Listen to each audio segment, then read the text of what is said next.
In this video I will tell you about the unveiling the warrior god, exploring the mysteries of ancient Egyptian god Montu.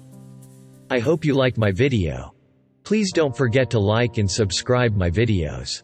Please don't forget to turn on notifications and comment to support the growth of my channel.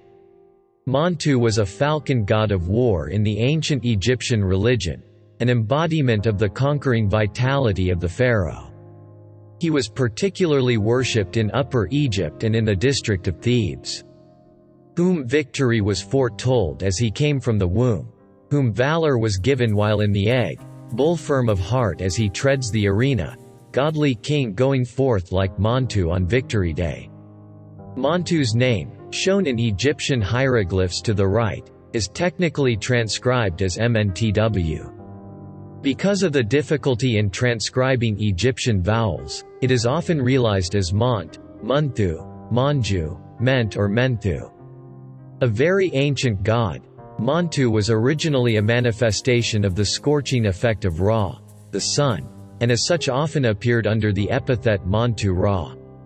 The destructiveness of this characteristic led to him gaining characteristics of a warrior, and eventually becoming a widely revered war god.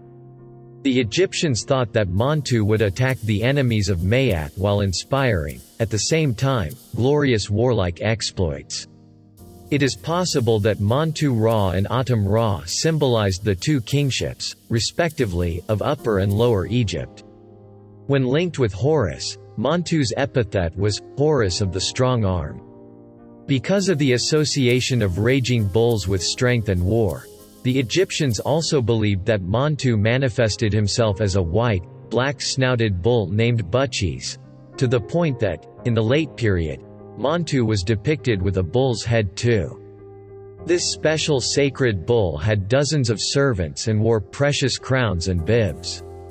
In Egyptian art, Montu was depicted as a falcon-headed or bull-headed man, with his head surmounted by the solar disk with either a double or singular uraeus, and two feathers. The falcon was a symbol of the sky and the bull was a symbol of strength and war. He could also wield various weapons, such as a curved sword, a spear, bow and arrows, or knives. Such military iconography was widespread in the New Kingdom. Montu had several consorts, including the little-known Theban goddesses Tienenyet and Iyunet, and a female form of Ra, Rat Tawi. He was also revered as one of the patrons of the city of Thebes and its fortresses. The sovereigns of the 11th dynasty chose Montu as a protective and dynastic deity, inserting references to him in their own names. For example, 4 pharaohs of the 11th dynasty were called Mentuhotep, which means, Montu is satisfied. The cult of this military god enjoyed great prestige under the pharaohs of the 11th dynasty, whose expansionism and military successes led, around 2055 BC, to the reunification of Egypt, the end of a period of chaos known today as the First Intermediate Period, and a new era of greatness for the country. This part of Egyptian history, known as the Middle Kingdom, was a period in which Montu assumed the role of supreme god, before then gradually being surpassed by the other Theban god Amun, destined to become the most important deity of the Egyptian pantheon. From the 11th dynasty onward, Montu was considered the symbol of the pharaohs as rulers, conquerors and winners, as well as their inspirer on the battlefield. The Egyptian armies were surmounted by the insignia of the 4 Montu, all represented while trampling and piercing enemies with a spear in a classic pugnacious pose.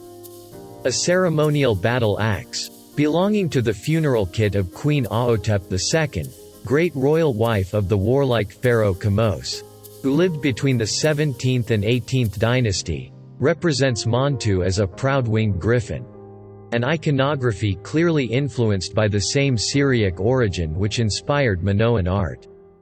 Egypt's greatest general kings called themselves, Mighty Bull, son of Montu. Montu is with his strong, right arm. Thutmose III, the Napoleon of Egypt, was described in ancient times as a valiant Montu on the battlefield. An inscription from his son Amenhotep II recalls that the 18-year-old pharaoh was able to shoot arrows through copper targets while driving a war chariot, commenting that he had the skill and strength of Montu. The latter's grandson, Amenhotep III the Magnificent, called himself Montu of the rulers in spite of his own peaceful reign. In the narrative of the Battle of Kadesh, Ramesses II the Great, who proudly called himself Montu of the Two Lands, was said to have seen the enemy and raged at them like Montu, lord of Thebes. His Majesty passed the fortress of Jaru, like Montu when he goes forth. Every country trembled before him. Fear was in their hearts the goodly watch in life, prosperity and health, in the tent of His Majesty, was on the highland south of Kadesh.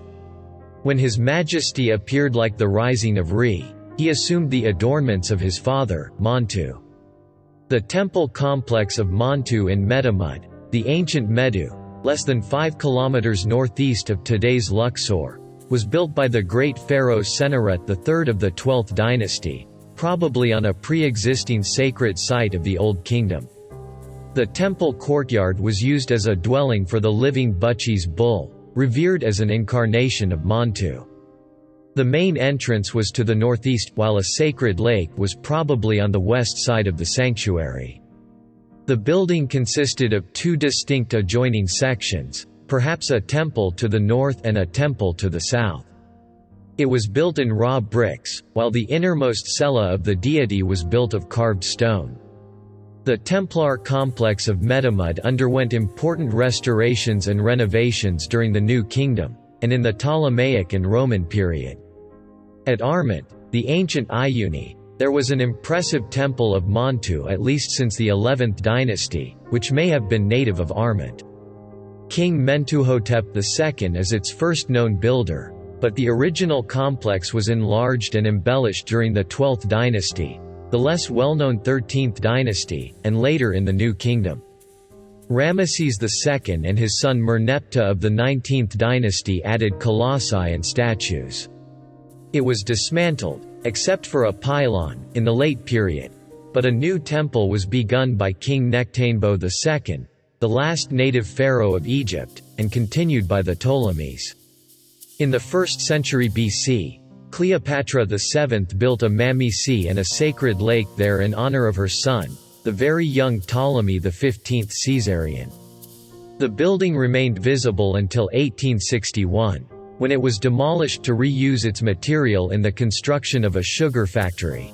However, etchings, prints and previous studies show its appearance. Only the remains of the pylon of Thutmose III are still visible, in addition to the ruins of 2 entrances, one of which was built under the 2nd century AD Roman emperor, Pharaoh Antoninus Pius. In the large Armant complex, moreover, there was the Bucceum, necropolis of the Butchies sacred bulls. The first burial of a Butchies in this special necropolis dates back to the reign of Nectanebo II, while the final one took place at the time of the emperor, Pharaoh Diocletian. In the great Karnak temple complex, north of the monumental temple of Amun, King Amenhotep III built a sacred enclosure to Montu. Another temple had been dedicated to him at the little-known fortress of Uranarti during the Middle Kingdom.